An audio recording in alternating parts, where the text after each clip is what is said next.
The nursery was supposed to be perfect. Every detail meticulously planned, every piece carefully chosen.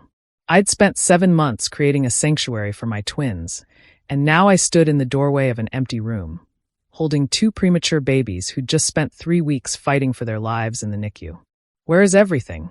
I whispered, my voice barely audible over the soft whimpers of my daughter against my chest.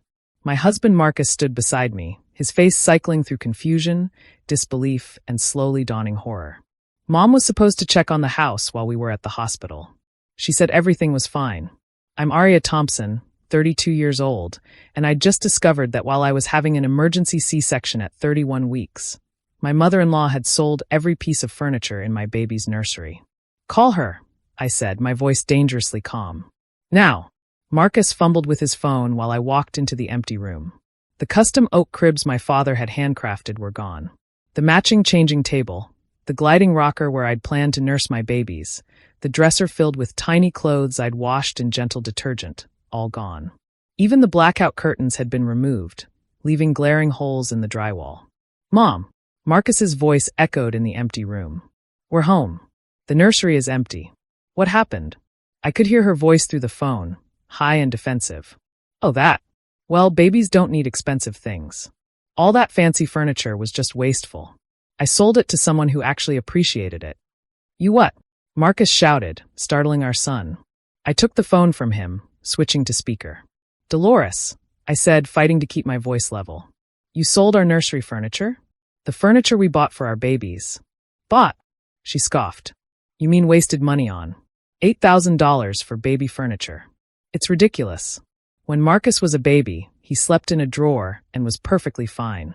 Where is the money?" I asked. Silence. "Dolores, where is the $8,000? "Well, I had expenses," she said defensively. "That cruise I booked doesn't pay for itself. Besides, I did you a favor. I ordered you a nice portable crib from Walmart. It'll be delivered tomorrow." I handed our daughter to Marcus and walked out of the room before I said something I couldn't take back. Behind me, I heard Marcus exploding at his mother, but I couldn't process it. My babies, born at 31 weeks, who'd spent 3 weeks in the NICU, who still needed special care and monitoring, were supposed to come home to a safe, prepared space. Instead, they had nothing. I sat on our bed, pulling up my phone to check our security camera footage. We'd installed cameras after a series of break-ins in the neighborhood, never imagining they'd capture something like this.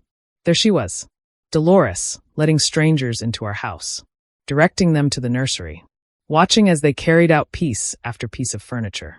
The timestamp showed it was the same day I went into premature labor, while I was literally in surgery, fighting to safely deliver our twins. But then I saw something that made my blood run cold. Dolores wasn't just directing the removal. She was signing papers. Money was changing hands. This wasn't some misguided attempt to help. This was a calculated sale. "Marcus," I called. "Come look at this." He appeared in the doorway, our son in his arms, his face red with anger. She hung up on me. My own mother hung up when I told her the twins need their specialized mattresses for their reflux. "Look," I showed him the footage. "She sold it the day I went into labor. The same day, Marcus. While I was being cut open to save our babies' lives." He sank onto the bed beside me. "I can't believe this. I can't." "There's more," I said, zooming in on the footage. "Look at what she's signing. That's a receipt. A formal sales receipt." "We need to call the police," Marcus said immediately. "First, we need to track down who bought it," I said. The footage shows their license plate. 2 hours later, after settling the twins in our bedroom, the only prepared space we had, I'd tracked down the buyer through local Facebook marketplace groups. Miranda Peterson had posted photos of her amazing nursery find with the caption, "Got all this beautiful custom furniture for a steal." The sweet older lady said her daughter didn't want it anymore. I messaged her immediately. "Hi Miranda, I believe you purchased nursery furniture from Dolores Thompson yesterday. I'm her daughter-in-law. That furniture was stolen. My husband and I were at the hospital delivering premature twins. We never authorized the sale." Her response was immediate. "OMG. Are you serious? She said you didn't want it. She had keys to the house and everything. We have security footage of the sale. Could we meet? I have premature twins who need their furniture back." "Of course. I'm so sorry. My husband is actually a police officer. He's going to want to see this footage. We agreed to meet that evening. Miranda turned out to be a heavily pregnant woman herself, due in just 2 weeks. Her husband, Officer James Peterson, was in full uniform when they arrived at our house. "I am mortified," Miranda said the moment she saw me. "I would never have bought it if I'd known." She seemed so legitimate. She even had a receipt book. "A receipt book?" I asked. Officer Peterson nodded grimly. She gave us an official-looking receipt. Said she ran an estate sale business on the side. He pulled out the receipt. "See, Dolores Thompson Estate Sales." There it was in black and white. My mother-in-law had created a fake business to sell our belongings. She'd signed her name, taken the money, and provided documentation that proved she knew exactly what she was doing. "This is fraud," Officer Peterson said. "And grand theft. The value exceeds $5,000, which makes it a felony in this state." "We just want our furniture back," Marcus said quietly. "These are our first children. We spent months preparing for them." Miranda was already pulling out her phone. "The furniture is yours. We'll return everything tomorrow." "But," she hesitated. "We already assembled the cribs. And the changing table. It might take some time." "We'll help," Officer Peterson said. "And we'll need to document everything for the police report. Mrs. Thompson, are you willing to press charges?" I looked at Marcus. His face was stone, but he nodded. "Yes," I said. "She stole from her own grandchildren while they were fighting for their lives in the NICU." The next morning, a team arrived at our house. Officer Peterson, his partner, Miranda, and 2 of their friends. While the men reassembled the furniture in the nursery, Miranda and I talked. "She was so convincing," Miranda said, watching her husband work. "She said you were moving to a smaller place and didn't have room for such elaborate furniture. She even mentioned that you thought it was too fancy for babies." "I designed that nursery when I was 8 weeks pregnant," I said, cradling my daughter. "My father built those cribs by hand. The rocking chair was my grandmother's, restored and reupholstered. Every piece has meaning." "I'm having our payment to her reversed," Miranda said. "It was made by check, and my bank is already working on it since it was a fraudulent sale." "She spent it," I said. "On a cruise." Miranda's face hardened. "Then she'll have to figure out how to pay it back. I won't be out $8,000 for stolen goods." By afternoon, the nursery was restored. I stood in the doorway again, this time with tears of relief as my twins finally slept in their own cribs. Officer Peterson had taken our statements, the security footage, and the fraudulent receipt. "What happens now?" Marcus asked. "We'll submit this to the district attorney," Officer Peterson explained. "With the evidence you have, the security footage, the fraudulent business receipt, the confession to your husband about the cruise, it's a solid case. She'll likely be arrested within the week." "I can't believe it's come to this," Marcus said. "My own mother." The call came that evening. Dolores, hysterical. "How dare you?" she screamed when Marcus answered. "The bank reversed a check for $8,000. That was my money. That was money you obtained through fraud," Marcus said calmly. "You stole from us, Mom. From your grandchildren. I was helping. Those babies don't need expensive furniture. You're both so materialistic, wasting money on nonsense when I needed it for important things." "A cruise?" I interjected. "A cruise was more important than your grandchildren having a safe place to sleep? I deserve a vacation. I've worked hard all my life.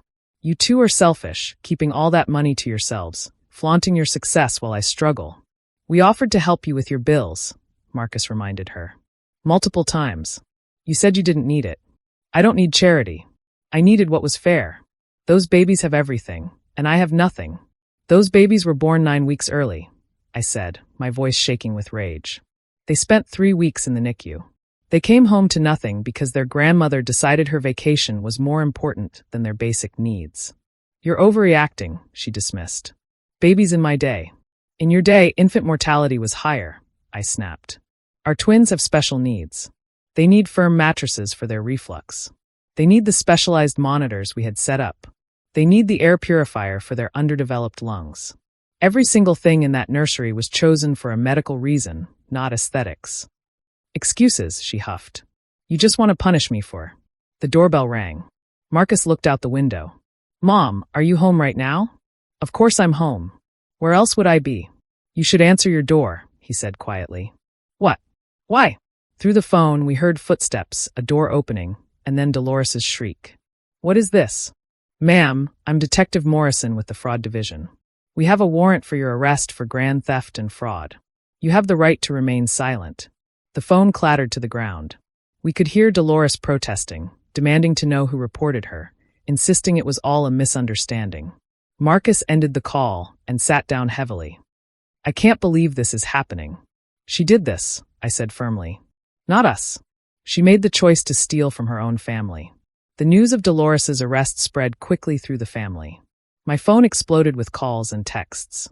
Some supported us, appalled by what she'd done. Others, primarily Dolores's sisters, accused us of overreacting. "She's a senior citizen." Aunt Helen called to scream. "How could you have her arrested like a common criminal?" "She committed a crime," I said simply. "Being a senior doesn't give you the right to steal." "But she's family. So are my children. She stole from premature infants." "Where's your outrage about that?" The legal process moved forward. Dolores was released on bail, paid for by her sisters. She was charged with grand theft, fraud, and filing false business documents. The fake receipt book they found at her house showed this wasn't her first time. She'd been running her estate sale business for months, though we were the only family members she'd targeted. The prosecutor offered a plea deal: 2 years probation, restitution to Miranda, and 200 hours of community service. But Dolores refused, insisting on her innocence. "I had a key," she told anyone who would listen. "They gave me a key. That means I had permission." The trial was set for 3 months later.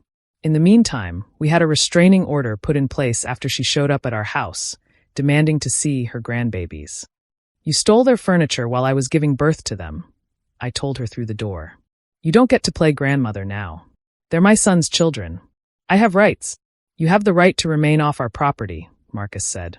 "Or we'll call the police." Again, she left, but not before keying my car on her way out. Security footage caught that too. Another charge added to her growing list. The day of the trial, I sat in the courtroom with our twins in their stroller. They were 4 months old now, healthy and thriving. Miranda sat behind us, her own newborn in her arms. She'd become a friend through all of this, bonded by the strange circumstances that brought us together.